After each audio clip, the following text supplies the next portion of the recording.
اور حضور کی وہ ایک حدیث سنائی کہ جس میں حضور نے یہ فرمایا تھا کہ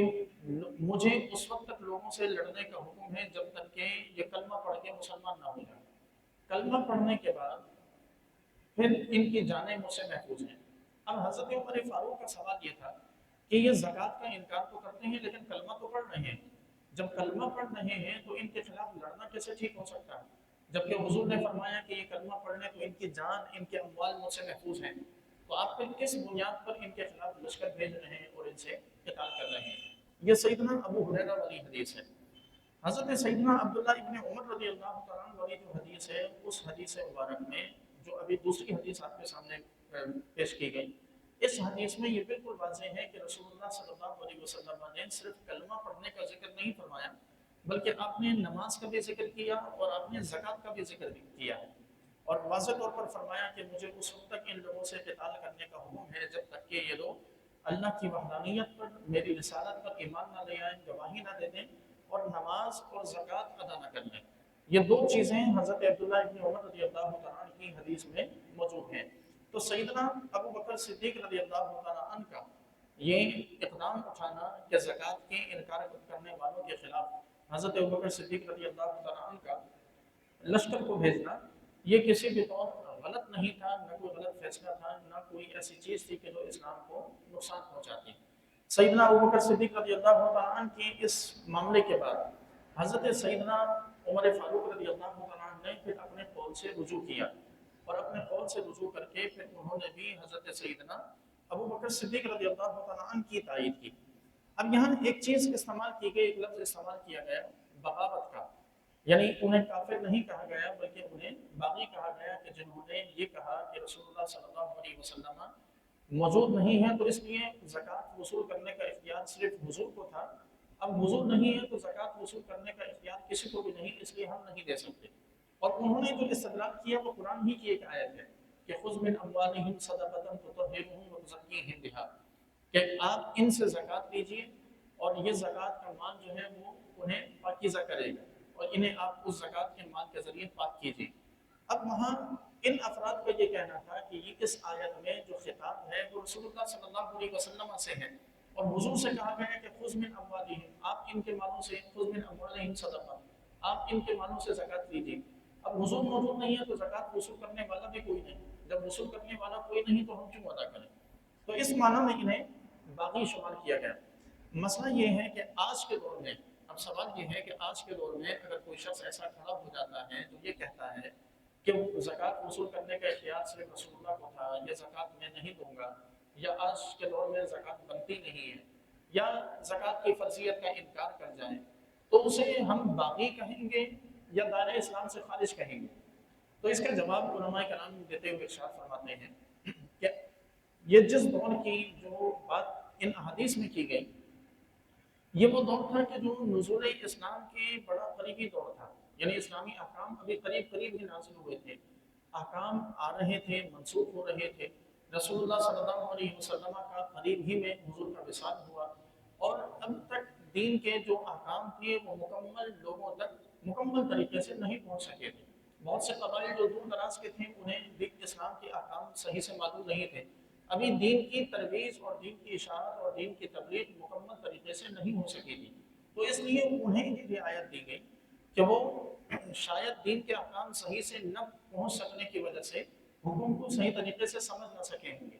تو انہیں رعایت دی گئی کہ اسلام سے خارج نہیں کہا گیا بلکہ باغی کہا گیا۔ لیکن آج کے دور میں اسلام کے احکام مکمل ہو چکے، لوگوں تک پہنچ چکے، کوئی عذر ایسا باقی نہیں کہ کوئی یہ کہے کہ میں دین کا فلاں حکم غلط سمجھ سکا تھا، کیوں؟ اس لیے کہ اس کی اصلاح کرنے والے لوگ بھی موجود ہیں، دین پہنچانے والے لوگ بھی موجود ہیں۔ تو آج کے دور میں اگر کوئی شخص ایسا کوئی موقف رکھے، زکوٰۃ کا انکار کرے، اصرار کرے اور یہ کہے کہ زکوٰۃ بنتی نہیں یا میں ادا نہیں کرتا، تو وہ شخص باغی نہیں ہوگا بلکہ دائرہ اسلام سے خارج مانا جائے گا۔ کیوں؟ اس لیے کہ اس بات پر اب تمام علماء کا، تمام اسلام کے جتنے تمام مسالک ہیں ان تمام مسالک کا، صحابہ کرام کا، تابعین کا اس بات پر اتفاق ہو چکا کہ زکوٰۃ کس طرح ادا کرنی ہے، کیسے ادا کرنی ہے، کس کو ادا کرنی ہے، کون لے سکتا ہے، یہ ساری چیزیں اب اجماع سے ثابت ہو چکی ہیں۔ اور ابتداءً جو زکوٰۃ کی فرضیت ہے وہ قرآن سے ثابت ہے، اب کوئی شخص اگر آ کر زکوٰۃ کا انکار کرے تو گویا کہ وہ اجماع کا بھی منکر ہے اور قرآن کی آیات کا بھی منکر ہے، اور اس ضمن میں اس وجہ سے وہ دائرۂ اسلام سے خارج ہوگا۔ اب اس حدیث مبارک میں یہاں جو ان لوگوں نے استدلال کیا اس بات سے کہ اللہ تعالیٰ نے فرمایا کہ خذ من اموالہم صدقۃ، کہ محبوب آپ جو ہے وہ ان سے زکوٰۃ لیجیے، انہوں نے یہ سمجھا کہ اس سے رسول اللہ صلی اللہ علیہ وسلم کی ذات خاص ہے اور کسی کو زکوٰۃ کا اختیار نہیں ہے، تو یہ ایک غلط فہم ہے۔ یہاں یہ سمجھ لیجیے کہ قرآن میں اللہ تعالیٰ نے اپنے حبیب صلی اللہ علیہ وسلم سے جو خطاب فرمایا ہے، یعنی جس میں ڈائریکٹلی حضور سے خطاب ہوا ہے، وہ خطاب چار طریقے سے کیا گیا، تو یعنی اس میں اس خطاب کرنے میں چار طریقے اس کے پیچھے ہیں، چار وجوہ ہیں، چار اسباب ہیں، چار طریقے ہیں۔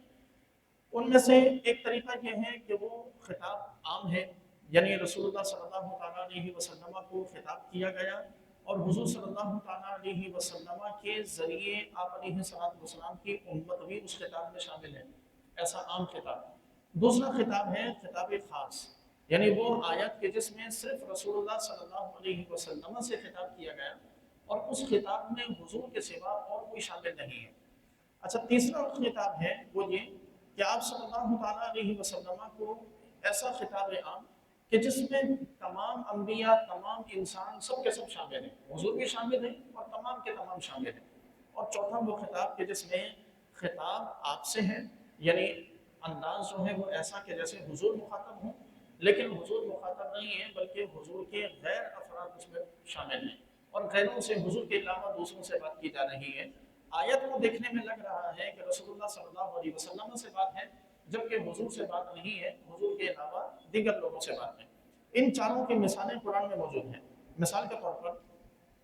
جو سب سے پہلی جو قسم ہے خطاب عام، کہ جس میں تمام مومنین سے خطاب ہے، اس میں حضور بھی شامل ہیں، صحابہ بھی شامل ہیں، قیامت تک آنے والے تمام مومنین شامل ہیں۔ اس کی مثال یہ ہے کہ یا ایھا الذین آمنوا کتب علیکم الصیام، اللہ تعالیٰ نے فرمایا کہ اے ایمان والو تم پر روزے فرض کیے گئے۔ اب یہ ایک ایسا خطاب ہے کہ جو صرف رسول اللہ کے ساتھ خاص نہیں ہے یا صرف صحابہ کے ساتھ خاص نہیں ہے، بلکہ قیامت تک آنے والے تمام مومنین کے ساتھ، مومنین کے لیے یہ خطاب ہے کہ جب کبھی بھی قیامت تک کوئی بھی مومن پیدا ہوگا، عاقل ہوگا، بالغ ہوگا، روزے کی شرائط اس میں پائی جائیں گی، یہ خطاب اس پر صادق آ جائے گا اور اس پر روزہ فرض ہو جائے گا۔ خطاب کی جو دوسری قسم ہے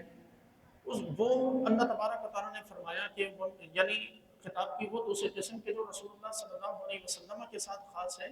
اور اس میں امت شامل نہیں ہے، صرف حضور کے ساتھ ہے۔ وہ آیت کریمہ ہے کہ وَمِنَ اللَّيْلِ فَتَهَجَّدْ بِهِ نَافِلَةً لَكَ، کہ رات کے کچھ حصے میں تہجد کی نماز ادا کریں۔ یہ حضور کے ساتھ خاص ہے کہ حضور کو تہجد کی نماز فرض تھی، امت کے لیے فرض نہیں ہے۔ یہ خطاب کی دوسری قسم کی مثال ہے۔ وہ خطاب کہ جو آپ کے ساتھ مخصوص ہو، تو اس خطاب میں چند یعنی ایسی علامات کا ہونا ضروری ہے کہ جو ایسی علامات کو جو یہ بتائیں کہ واقعی یہ خطاب حضور صلی اللہ تعالیٰ علیہ وسلم کے ساتھ خاص ہے، آپ کے سوا اور کسی کے لیے یہ خطاب نہیں ہے۔ ان میں چند علامات کا پایا جانا ضروری ہے۔ اچھا، اب وہ خطاب کہ جس میں آپ کی امت بھی شامل ہو، آپ بھی شامل ہو، اس کے متعلق ایک اور آیت پیش کی گئی کہ اقیم الصلاۃ لدلوک الشمس الی غسق اللیل، فرمایا کہ آپ نماز قائم کریں سورج ڈھلنے کے وقت کو اور رات کی تاریکی تک، یعنی ظہر کی نماز، عصر کی نماز اور مغرب و عشاء کی نماز، ان چار نمازوں کے اوقات بتائے گئے۔ ایک اور جگہ پر فرمایا کہ فَإِذَا قَرَأْتَ الْقُرْآنَ فَاسْتَعِذْ بِاللَّهِ مِنَ الشَّيْطَانِ الرَّجِيمِ، کہ جب آپ قرآن پڑھنے لگے تو شیطان سے آپ پناہ چاہیں۔ تو یہ حکم بھی حضور کے لیے بھی ہے اور رسول اللہ صلی اللہ تعالیٰ علیہ وسلم کے لیے بھی ہے۔ اچھا، خطاب کی جو چوتھی قسم ہے کہ جس میں آپ صلی اللہ علیہ وسلم سے، آپ علیہ السلام کے لیے بھی خطاب، آپ کے لیے خطاب ہے، لیکن وہ دراصل مخاطب آپ نہیں ہیں بلکہ آپ کے علاوہ دوسرے افراد مخاطب ہیں۔ ان خطاب کی وہ قسم، اس قسم کی جو مثال دی گئی وہ یہ آیت ذکر کی گئی کہ اللہ تبارک و تعالیٰ نے فرمایا کہ فَإِن كُنتَ فِي شَكٍّ مِّمَّا أَنزَلْنَا إِلَيْكَ فَاسْأَلِ الَّذِينَ يَقْرَؤُونَ الْكِتَابَ مِن قَبْلِكَ، فرمایا کہ اگر آپ کو اس کلام میں، یہ واحد کا صیغہ ہے، اگر آپ کو اس کلام میں کہ جو ہم نے نازل کیا اس میں کسی قسم کا کوئی شک ہے تو آپ ان لوگوں سے پوچھ لیں کہ جو آپ سے پہلے کتاب پڑھتے ہیں۔ اب بظاہر یہ خطاب صیغہ جو ہے وہ واحد کا صیغہ ہے، یعنی ایک سے خطاب ہو رہا ہے، آیت کو پڑھنے میں بظاہر یہی لگ رہا ہے کہ اس میں جو خطاب کیا جا رہا ہے، بات کی جا رہی ہے، وہ حضور سے بات کی جا رہی ہے، لیکن آیت کا اگر معنی دیکھیں تو پتہ چلتا ہے کہ حضور اس کے مخاطب ہو نہیں سکتے، کیونکہ آیت میں کہا جا رہا ہے کہ اگر آپ کو قرآن میں شک ہے تو آپ پچھلے لوگوں سے پوچھیے۔ اب حضور کو تو شک ہو نہیں سکتا کہ قرآن نازل ہی آپ پر ہوا، اگر رسول اللہ کو بھی شک ہو تو پھر امت کا کیا بنے گا؟ تو اس لیے لامحالہ یہ ماننا پڑے گا کہ یہ خطاب حضور سے نہیں ہے، بلکہ ان لوگوں سے ہے کہ جنہیں قرآن میں شک ہے۔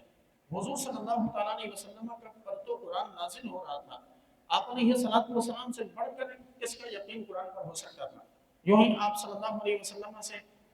فرمایا گیا، سورہ زمر کی آیت مبارکہ ہے کہ لئن اشرکت لیحبطن عملک ولتکونن من الخاسرین۔ فرمایا گیا کہ اگر بالفرض آپ نے شرک کیا تو آپ کے سارے عمل ضائع ہو جائیں گے اور آپ نقصان اٹھانے والوں میں سے ہو جائیں گے۔ اب حضور سے خطاب ہے، لیکن ظاہر سی بات ہے کہ رسول اللہ صلی اللہ علیہ وسلم کا شرک کرنا ناممکن ہے، تو اس لیے ماننا پڑے گا کہ اس میں حضور سے خطاب نہیں ہے بلکہ حضور کے علاوہ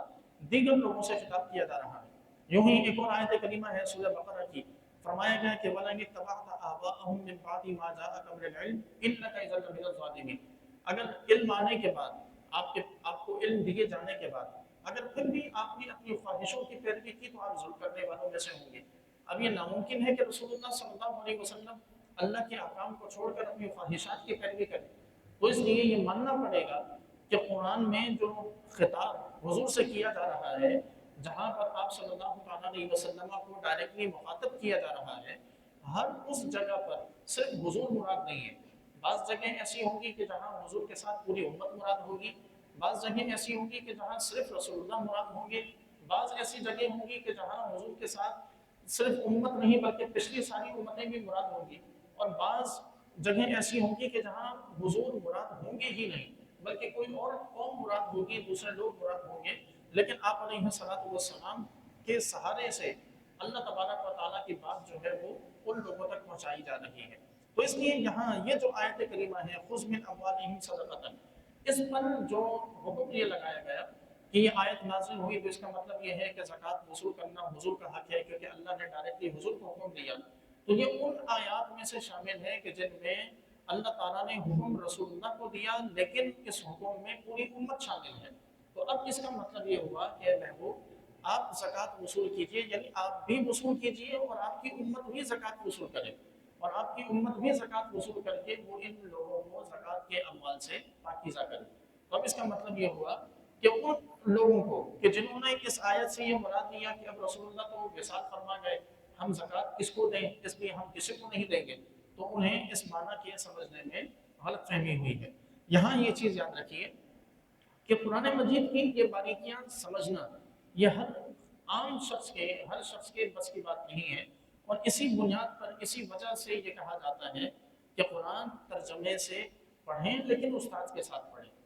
خود سے قرآن مجید پڑھنے میں بھی بعض اوقات غلط فہمیاں پیدا ہو جاتی ہیں۔ وہ جو کہا جاتا ہے کہ علماء جو ہیں وہ لوگوں کو منع کرتے ہیں کہ قرآن ترجمے کے ساتھ خود سے نہیں پڑھنا، قرآن دین سیکھنے کی خود سے کوشش نہیں کرنا، نہیں تو گمراہ ہو جاؤ گے۔ اس کی سب سے بہترین مثال یہ انداز ہے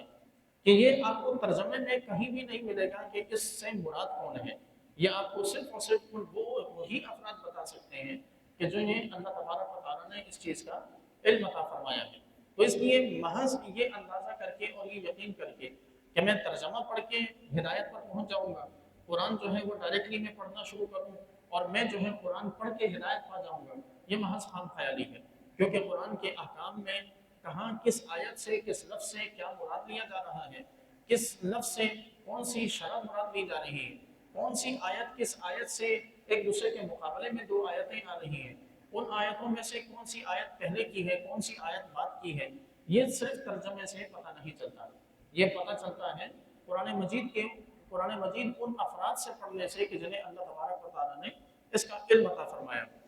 اب یہاں یہ یاد رکھیں کہ ضروریات دین جتنی ہیں، ایک خلاصہ اس پوری بحث کا یہ کہ ضروریات دین جتنی بھی چیزیں ہیں ان میں سے اب کسی بھی چیز کا انکار کرنا دار اسلام سے باہر ہو جانا ہے، یعنی ایمان اللہ تعالیٰ کی وحدانیت، رسول اللہ صلی اللہ علیہ وسلم کی رسالت، ان میں سے کسی کا بھی انکار اسلام سے باہر کر دے گا۔ نماز کی فرضیت کا انکار